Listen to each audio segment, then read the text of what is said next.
Hi and welcome.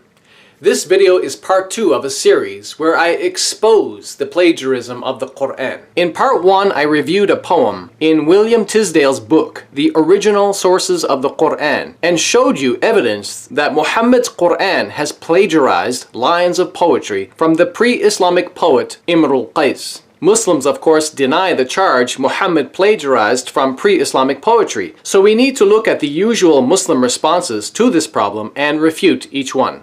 I will divide these Muslim claims and questions as external evidences and internal evidences. Let's deal with the external ones first.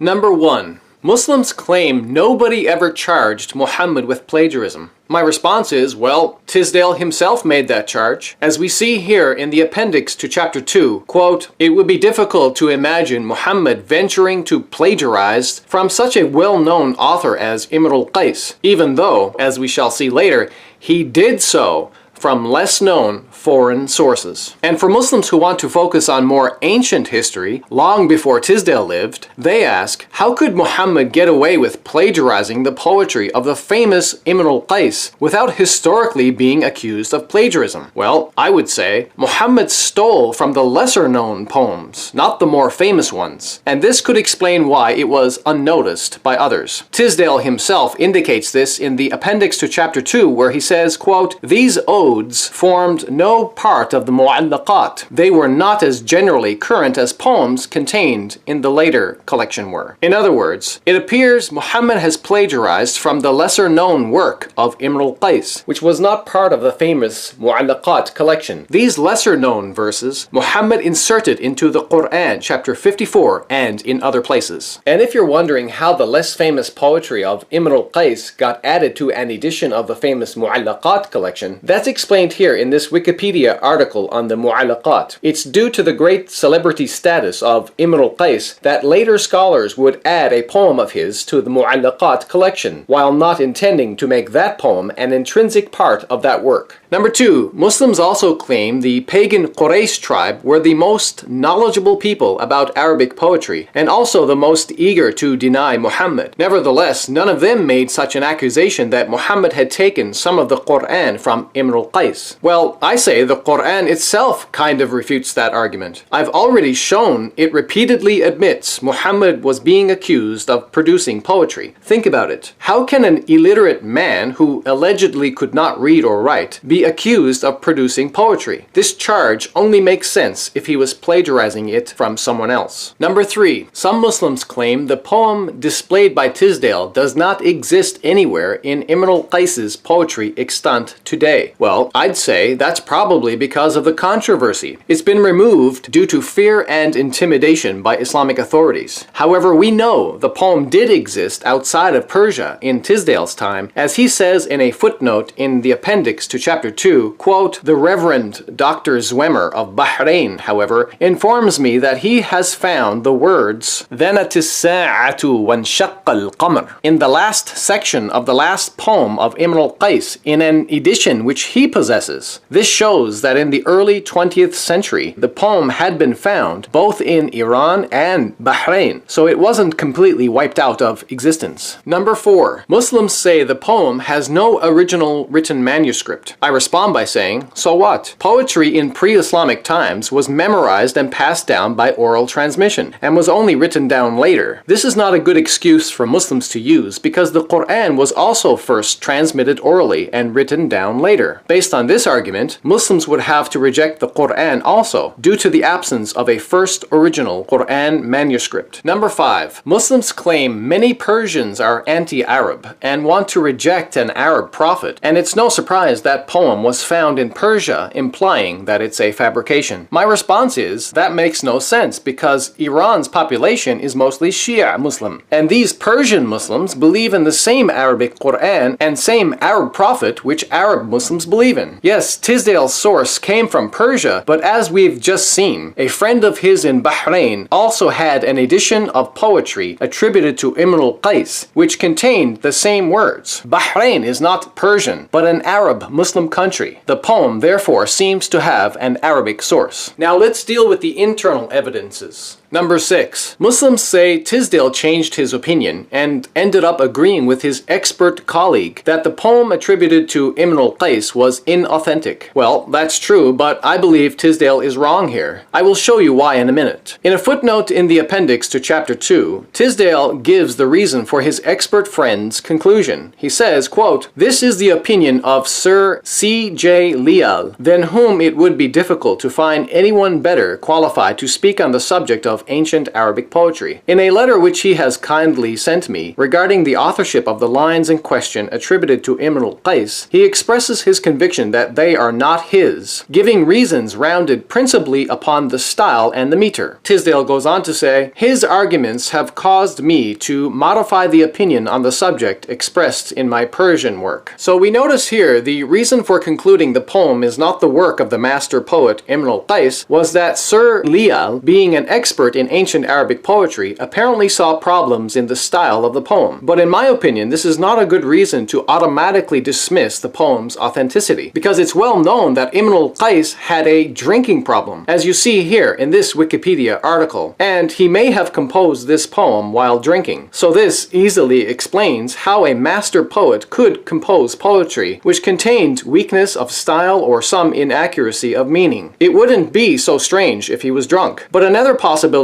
is that the scribes who copied Imr al-Qais's poem may have made copyist errors. Such errors could occur especially if copying poetry from a different Arabic dialect. Lastly, it's important to point out that in one of his footnotes, Tisdale mentioned that in Bahrain there were scholars of Islam or learned Muslims who apparently thought the poem was original because they found it perplexing or troubling. Number 7. Muslims also claim this poem attributed to Imr al-Qais cannot be original because there are expressions of monotheism in it. The poetry mentions as-sa'a, or the hour, and the belief in being revived on the day of judgment. They claim this is surprising for a poet known to have a bad moral character, and pre-Islamic Arabs did not believe in resurrection and doomsday. Well, I say there is some evidence that Imr al-Qais may have been a Christian of some sort. Not a true Christian, a bad one perhaps. Or he may have been influenced by Christianity in some ways. And this means Muhammad was even more likely to plagiarize from him because Muhammad was known to plagiarize from Jewish and Christian sources at other times. If Imr al-Qais was a pagan, Muhammad would have been less likely to plagiarize from him. As you see here in this Wikipedia article, Imr al-Qais was known to have contact with influential Christians of that time. So it's not so strange that he wrote some of his poetry while being influenced by biblical concepts. In ending this video, I will conclude that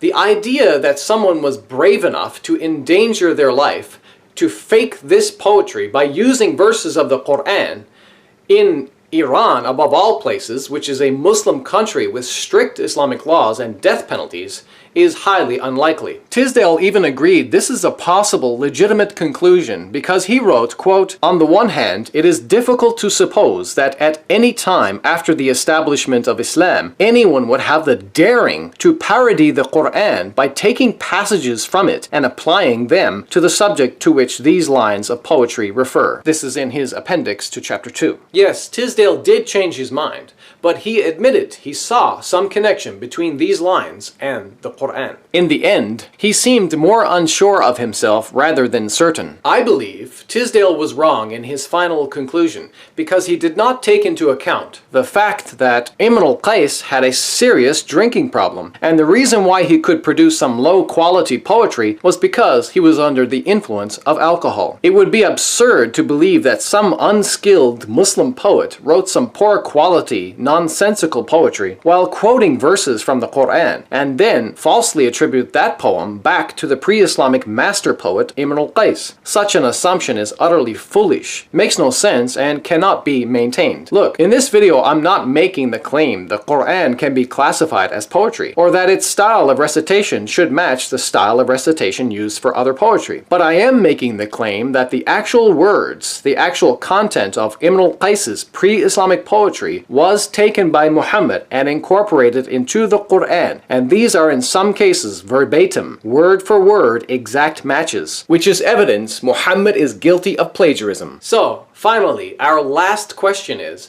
Why would Muhammad need to plagiarize poetry?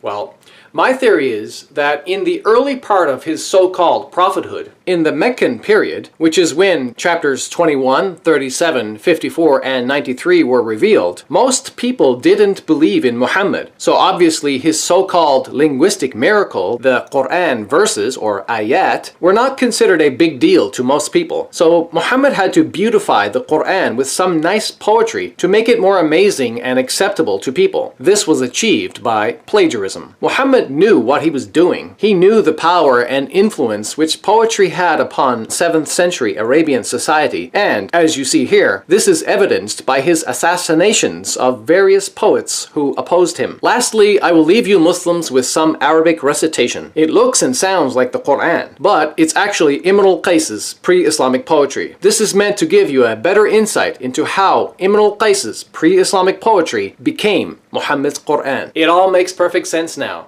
دنت الساعة وانشق القمر عن بزاد صاد قلبي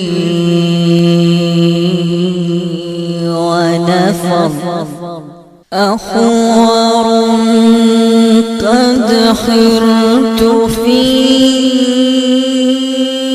أوصافه ناعس الطرف بعينه حور مر يوم العيد بي في زينة فرماني فتعاطى فعقر. Therefore, behold, I am against the prophets, saith the Lord, that steal my words every one from his neighbor. Behold, I am against the prophets, saith the Lord, that use their tongues and say, He saith. Behold, I am against them that prophesy false dreams, saith the Lord, and to tell them, and cause my people to err by their lies and by their lightness. Yet I sent them not, nor commanded them. Therefore they shall not profit this people at all, saith the Lord. And when this people, or the prophet, or the priest, shall ask thee, saying, What is the burden of the Lord? Thou shalt then say unto them, What burden? I will even forsake you, saith the Lord. Thanks for watching. Don't forget to like, subscribe, and click the notification bell so you won't miss future videos. Also, to support my work, please consider becoming a patron at patreon.com/don'tconverttoislam. Thank you, and may God our Father bless you in the name of Jesus Christ. Amen.